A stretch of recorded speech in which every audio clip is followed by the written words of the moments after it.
On today's episode, I have a very special guest from the UK. I'm talking with Lauren. And of course, when I always talk to people from across the pond, I really love their accents. And I'm so grateful because they are coming on usually in the very early morning or in the late evening because of the time difference. So, Lauren, she's from the UK, from Hampshire. Thank you so much for being here with us. She's 29 and she's going to tell us a little bit about herself before we jump in.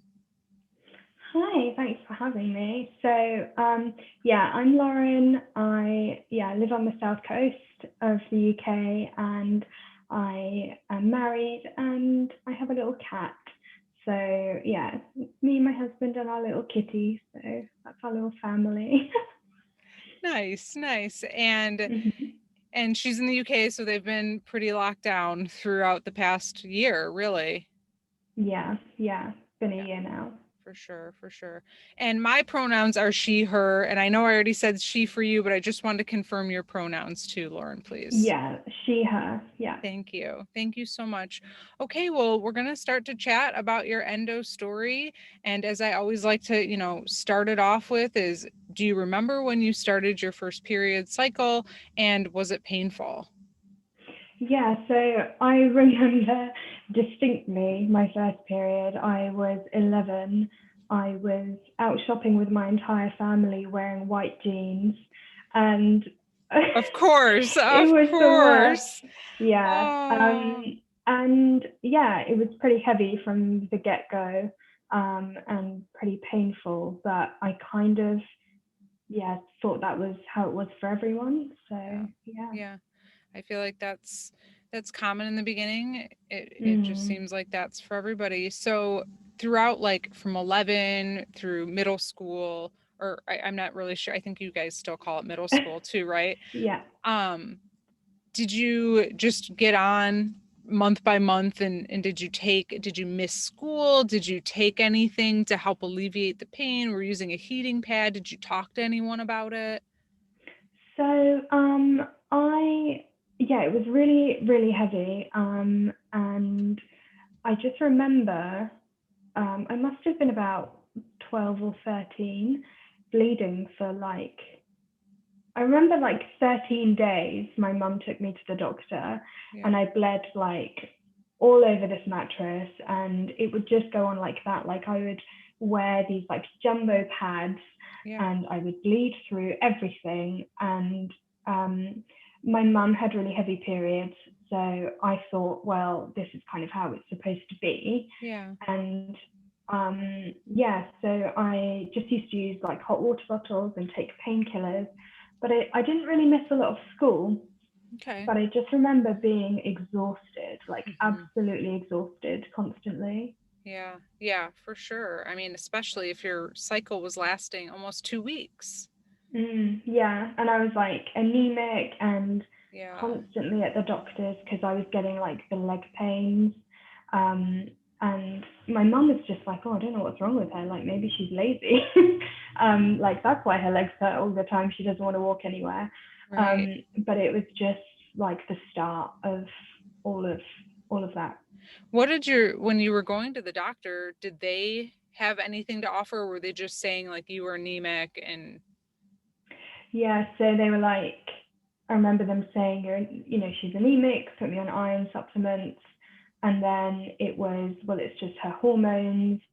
And then it was just really dismissive. yeah. And it got to when I was about 14, like, yeah, I must have been 14. And they were like, let's put her on the pill. Um, so that was kind of my truth. Right. So Um, for at the next 14. for the next 11 years. Yeah. So how did you do on the pill for those 11 years? Well, not very well. I kind of had a reprieve, I guess, for like until I was about 19. And then it got like I couldn't ignore it anymore. So it kind of got a lot better. And then, I had these GI symptoms that a lot of women get with endo, and I was told it's IBS and just deal with it basically. And then 19, I was in and out of A&E, I would just have this excruciating pain. And yeah, I just couldn't ignore it any longer. So I insisted on a referral to a gynecologist.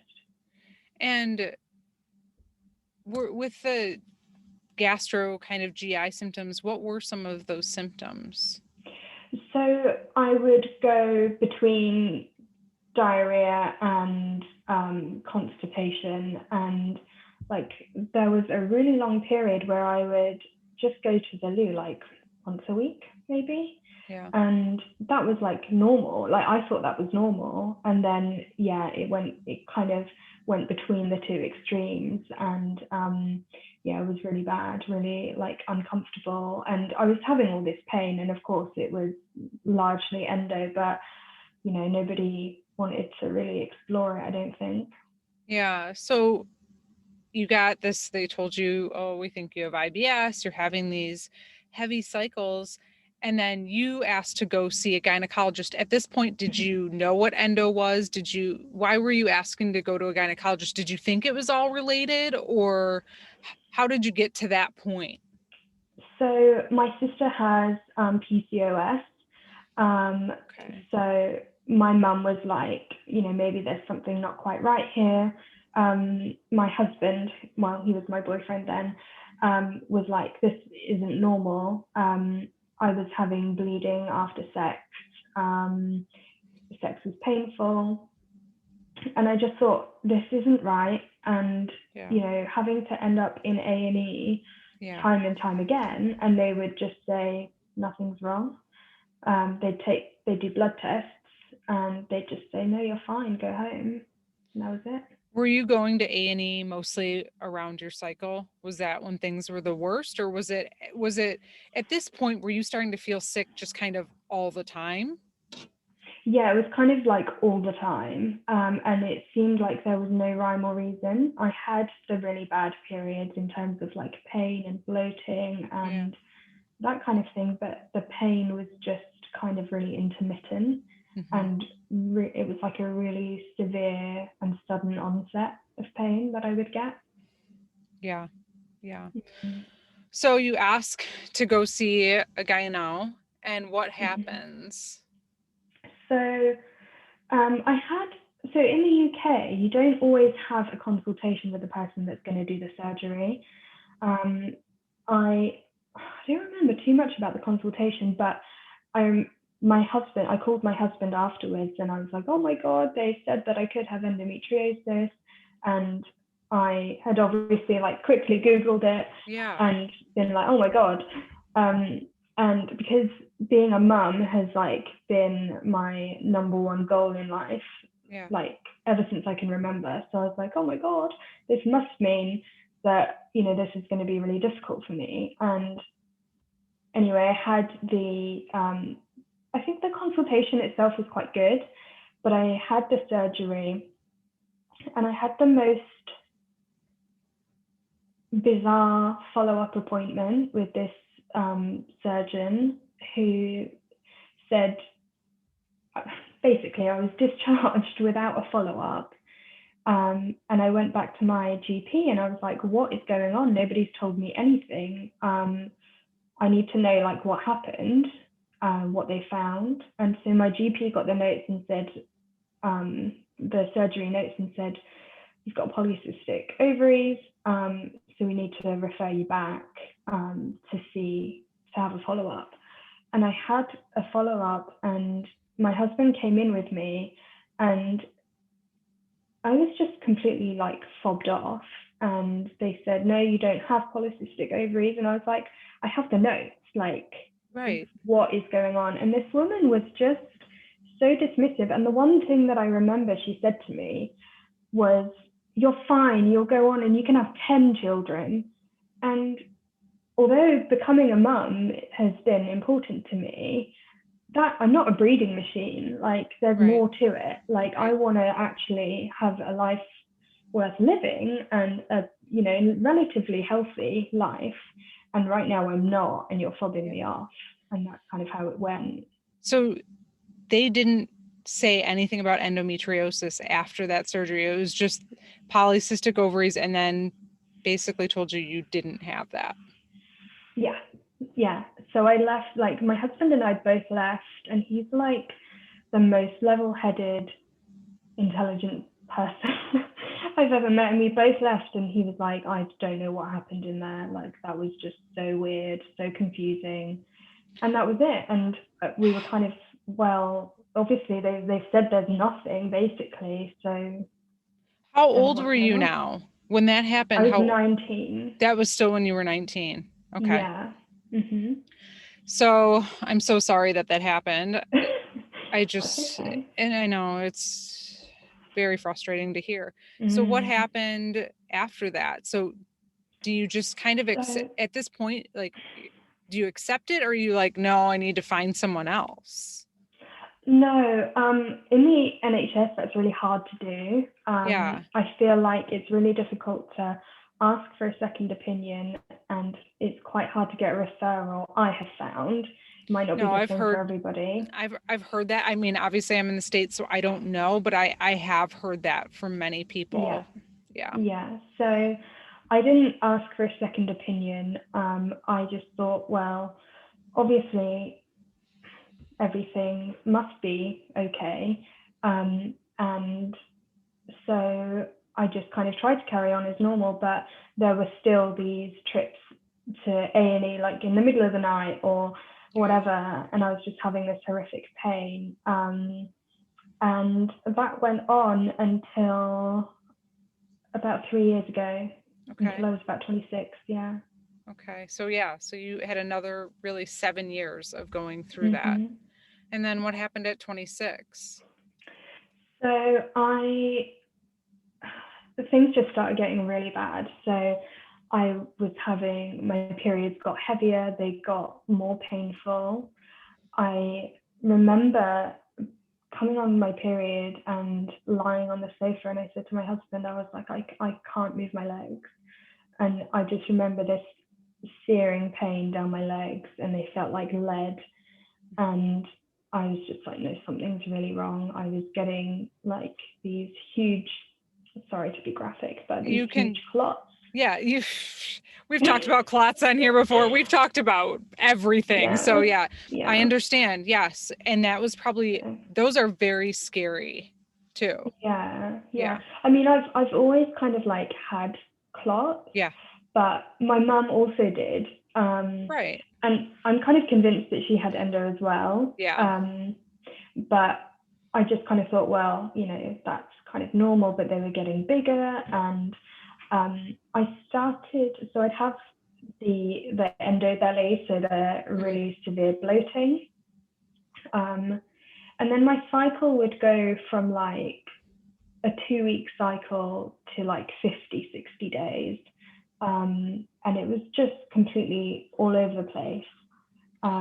Which I is was really having like, hard. Like, I yeah, think I want to like point out, like, and obviously most of the people who are listening probably have gone through this, but I used to have like period anxiety. And when you don't know when if it's not in a routine and you're in so much pain, you don't want to be on a vacation or in a class or anywhere where you can't be in control because you don't know how you're going to feel. So I'm sure that was very hard yeah, on you. And were yeah. you thinking, I have endometriosis but I wasn't diagnosed, or did you kind of think, well, maybe I don't have it because this doctor didn't find it? Well, I had taken myself off the pill about a year prior. So about 2017, I had taken myself off the pill because I thought things are really bad here. I just want to see what my body is like Mm-hmm. without any excess hormones and synthetic hormones. I want to see what Yeah. if things get better, Yeah. and it just got worse. Yeah. So I started doing a bit of research because I was something I also don't think a lot of people talk about, but I do know that some women get with endo is like the food intolerances. Yeah. And I was getting like hives from food. Like 1 minute I'd be fine eating something, and the next minute I'd just come out with hives. And so I was like, something is not right.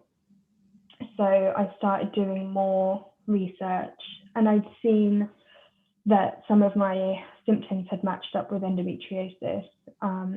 So I marched on down to the doctors again. Yeah. And yeah, that was an interesting experience again. So yeah. I agree that the food intolerances, I, as someone who talks about endo all the time, I mean, I have an intolerance. I'm allergic to dairy, and then I cannot digest gluten, but I still, even to this day, haven't figured out. Sometimes I'll eat something and I get a rash on my stomach and my legs, but other times, like I think I know what it is, and then I eat it again. It doesn't happen. It's very interesting to me. Yeah. All right. So what And happened? You go ahead. as I've gone on, sorry, I was just going to say, I like, as I've kind of learned more, it's just, you realize it's such an inflammatory response. Like you're in such a hypersensitized state that, yeah, these things can just send everything into overdrive, I think. I agree with you. And that's why I think like maybe sometimes a food you may not tolerate it well, but then other times maybe you do. And like you said, maybe it's like you're in a hyper inflammatory. Again, I'm not a doctor, but just based on what I've seen personally, it does seem like that. It's very hard to correlate. I did feel a lot better when I cut caffeine, dairy, and gluten, and it did really help. It was very, very difficult, but I did notice I didn't feel as terrible. I mean, I still was in a lot of pain. It helped take the edge off a little bit.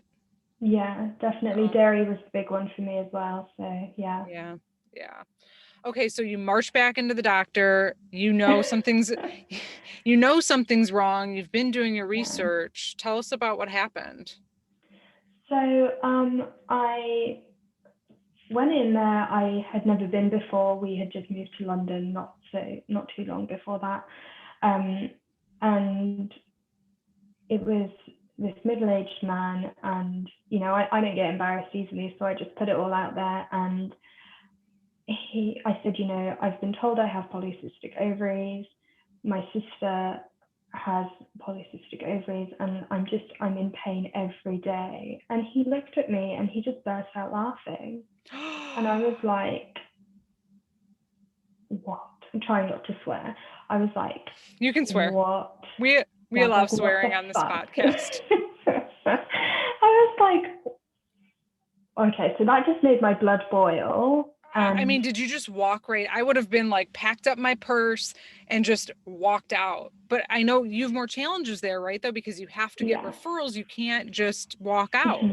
Yeah, you can't just walk out and like find a new doctor. Right. So I was like, well, this isn't funny. I need you to refer me right now. And he was like, no, you just need to go on the pill. I was like, what I need is for you to refer me, and I need you to do it now. And I was like, I'm not going on the pill. I'm not discussing it with you. I do not need a band-aid for this problem. It's not worked in the past. It's not going to work now. And I just need a referral to an expert. And he did it begrudgingly. Can't say that word. He did it. Good for you. Because you had you literally had to force it. Yeah. To happen. And I kind of like kept it together while I was in there, and as soon as I left, I just like fell apart, because I was like, how dare this person who has never experienced even a mild period sit there and laugh at me, like laugh in my face, or even understand hormones I'm sorry, as much research and medical information that like you unless you've been through it, you don't know. So have some empathy. Exactly. I mean, you're a doctor, be empathetic. Yeah. So yeah, I got my referral and I saw the loveliest doctor. Oh, good. Which you deserved. Hospital in London. Yeah, he's great. Okay, and so that now you're in London, and what did he say, or how did your chat go with him? Yeah, he was just so nice, so kind. We talked about everything, the whole history, my symptoms, and he said, I think you have endometriosis, but the only way we can find out is to do another laparoscopy. And I was like, do it. I don't care. Right. cut me open. Right. And so we did it. Yeah. And I didn't have to wait too long, luckily. Good. And so now, is this now, are you still 26? Are you 27? Has some time passed? So no, it was quite quick then. That's So I was good. 26. Yeah. Okay. 26, Okay. yeah, 26. Okay. So that was your second surgery. And what did he find? Well, it was an interesting one, and I just wasn't expecting it. So I had the surgery. I was super groggy, and this other doctor who had been in there in the surgery came out, and he said, "We found endometriosis. We found adhesions, but did you know you were pregnant?" And I was like, what? Obviously not, no. And I'd had an ectopic pregnancy that I didn't know about. Did they do a pregnancy test before? I mean, I guess. I don't think they did. I don't remember them doing it, but Yeah. it's really strange because a couple of weeks before the surgery, I felt off. I just felt different. And I took a pregnancy test, and I didn't even tell my husband because I just always used to think I was pregnant, like needlessly. Right. So I just took a pregnancy test. It was negative, and so I just thought, oh, it's just me imagining it. And then a couple of days after that, I thought I had come on, and I was bleeding profusely, and it was like I'd never had bleeding like it, and I know now that that was kind of me miscarrying. And I remember I was in the bath, and like this blood would not stop, and I said to my husband, like, what do you think it could be something different? And he was like, well, what else could it be? Like, no, it's just your periods being weird, like they're always weird. And I was like, yeah, you're right. Oh my. And I found out afterwards, when I had my follow-up, that quite often the pregnancy tests are negative because of where it is, so where the embryo is. Okay. So that's why it came up as negative. But I don't think they did one at the hospital, to be honest. Yeah, right. But even if they did, it sounds like it might not have shown it. Okay, Yeah, so he confirmed exactly. you had endo, and then he also told you about the ectopic pregnancy, which can be very dangerous. Yeah, so I was like, that made me really angry at first Yeah. because I was like, you know what, this GP laughed in my face. And if I hadn't insisted on a referral, God knows what would have happened, because if I'd have just been left with an ectopic pregnancy, like you say, it can be so dangerous. Yeah. Yeah. Yeah. Oh my goodness. I'm so sorry. Oh, That just must have been a lot to wake up to. yeah, I didn't really process it. And then around the 4 or 5 day mark after surgery, it just hit me, and I was like, oh my God. So it was like a whole process of trying to work through that as well. Yeah. So, Absolutely. And this doctor was a great doctor though. And how did the follow-up? So he told you everything in the follow-up, and what was his next steps? Well, that was actually just as I came round from the surgery. And then they said, we'll see you in a few weeks. And again, it was another doctor that did the follow-up. It's so interesting. It's just so different. Is it I just they're all in one practice and then they all just kind of share your chart? Yeah, so you have I don't really know the structure of it, but I know that you have consultants, and then underneath that you have registrars. And so I think sometimes they kind of share the clinic time, I guess, and the patient.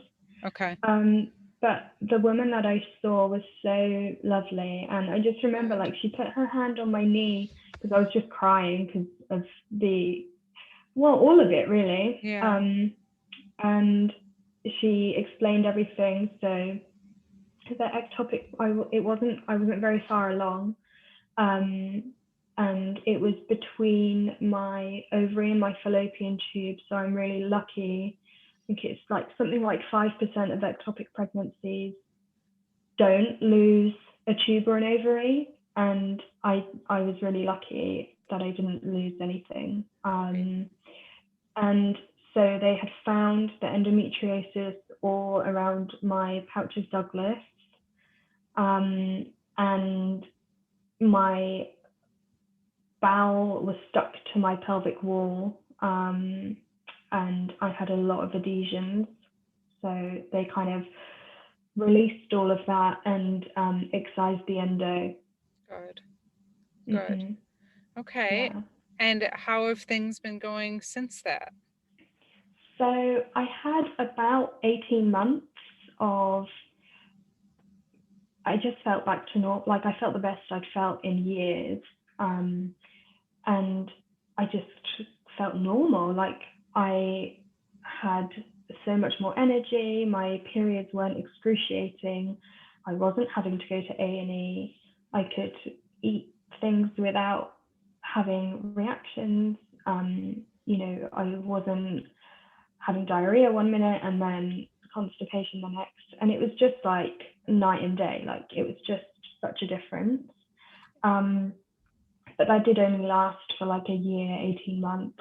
And then over the last year, probably, my symptoms have just been getting worse again. And I think they're probably the worst they've ever been now, with some new ones added in for fun, spice it up a bit.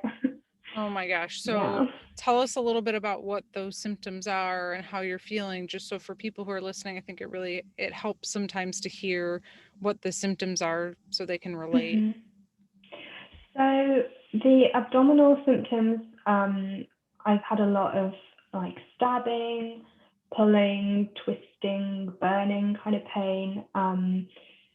And I mean, previously I kind of just remember it as just being like a general all over pain in my abdomen, lower abdomen, but it's like these very specific kinds of pain now.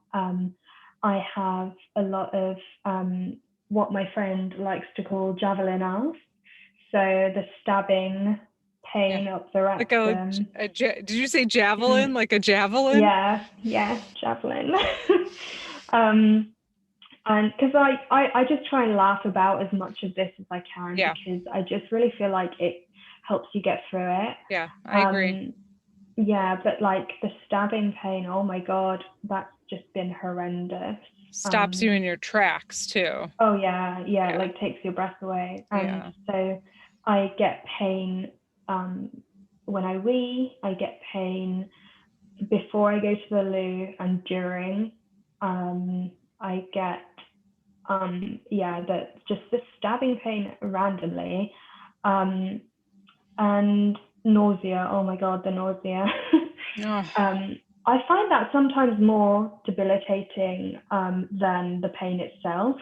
yeah. And recently there's been some occasions where I've actually like vomited, and I've never had that before, but the pain is just like insane these days. I'm so sorry. And Yeah. I understand the nausea. I had that really bad for a long time, on and off, and then consistent for like almost 2 years. So, and Yeah. it's hard to explain. It's just like, Yeah. it's not just a stomach ache. It's just, you just feel green almost. Like I would have to Yeah. put like cold cloths on my head to try and like get it to calm down. And Yeah. ginger, like I ate everything I would have, like ginger this, ginger chews, ginger tea, ginger, like everything I had. I was like, one time I was like, wow, I really consume a lot of ginger because I was trying to calm everything down, you know? Yeah. Yeah. So what is your plan, or like where are you at? Are you trying to see another doctor, or how are you kind of So navigating right now? I have a really great GP now, and they've been amazing. So I contacted them and let them know, I've been diagnosed, things are getting really bad again. and they referred me. So this was kind of like end of spring, early summer last year.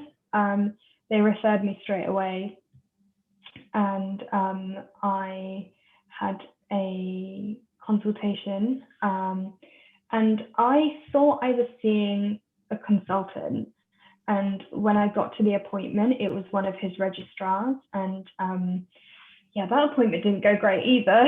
Yeah. And so I was like, no, I need to insist that I see the doctor that I was told I was going to see, because I'd researched him and I found out that he was like an expert in endometriosis. So I said, like, I really need to see him. Yeah. So I've got, they scanned me. I've got an endometrioma on my left ovary. Okay. And so I've been on the list for a laparoscopy for almost 6 months now. Yeah, because everything's obviously delayed Right. with COVID. Right. Yeah. Mm-hmm. And definitely those endometriomas or even just cysts in general, I would get them as well. They also, I feel, just like exacerbate the nausea. I don't know I Oh don't know if it's yeah. because it like presses on the bowel or something, but I do Mm. feel like every time I had a cyst, like I would already be nauseous, but it would just take it to the next level of nausea. Yeah, that's when, so when I'm ovulating is when my nausea Is is the worst. so much worse. Yeah. Yeah. Mm-hmm. Well, I mean, I wish you the best to getting in soon. Are they doing elective surgeries in the UK now? So no, Okay. they shut down theatres a while ago, and I believe they were just doing emergencies and cancer patients in Okay. the UK. But I believe they're hoping to reopen surgeries soon. Soon. Okay. Um, and my doctor had already contacted the consultant to say, you know, my symptoms had worsened even since I had my consultation. And Okay. they've kind of like said that they'll put me towards the front of the list Yeah. because of that. I was offered Zoladex in the meantime, which is like the UK version of Lupron, I think. I've That was a heard of hard it. no. Yeah, I've heard. Yeah, I've heard of Yeah. it, but yeah, I never took it or familiar. Yeah, I mean, thank you for sharing all of that. And like I said, we'll be wishing that you get in very soon. Thank you. Is there anything that you want to add or advice to people who are listening that might be at the beginning, the middle, or the, somewhere in their endo kind of journey? The only thing I would say, and my mum always used to say, like, you know your body, you know. And I knew something was wrong for a really long time, but, Yeah.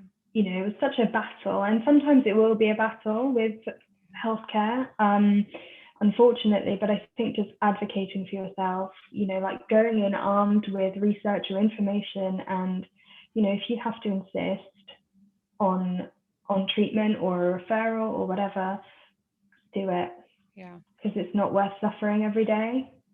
That's Yeah. the only thing I can say, and you know your body better than anyone else.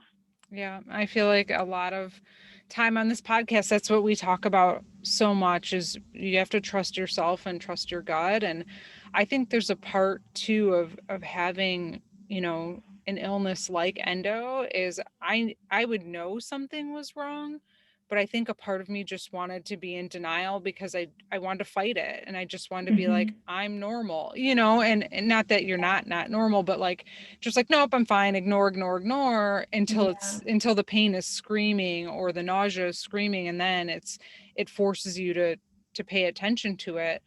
And yeah, I was very guilty of that for many years. I didn't want yeah, to deal with it, I guess is how I would yeah, word it. But yeah. I think there's like a lot of um, also when you get told you're fine constantly by medical professionals who, you know, obviously I don't think any medical professional has any bad intention, but no. being told you're fine all the time, you start to not to trust yourself and Mhm. not to trust your body. But yeah, you can't really ignore it. No, and you're right. I feel like when people say you're fine or it's in your head, you're right. You second guess yourself and you think maybe there isn't something wrong with me. And, maybe I'm just being I used to think I was a hypochondriac. I Yeah. literally, when I would Same. go, so we say emergency room for A&E for you. And whenever I would have to go, I would try and not go, even if I was like, literally, like you said, like I couldn't walk or I couldn't get up. I was like, no, no, Yeah. no, I'm fine. I'm fine. I don't want to go because I'm being a hypochondriac. What if they don't find anything? That's like my line even now. Like, what if they didn't find anything? But Yeah. you know, so. When you know, you know. Well, thank you Hmm. so much for sharing. And like I said, I'll be sending all the good vibes that you feel well and that you can get in soon for your Thank you procedure. so much. All right. Thanks. Thanks for coming on.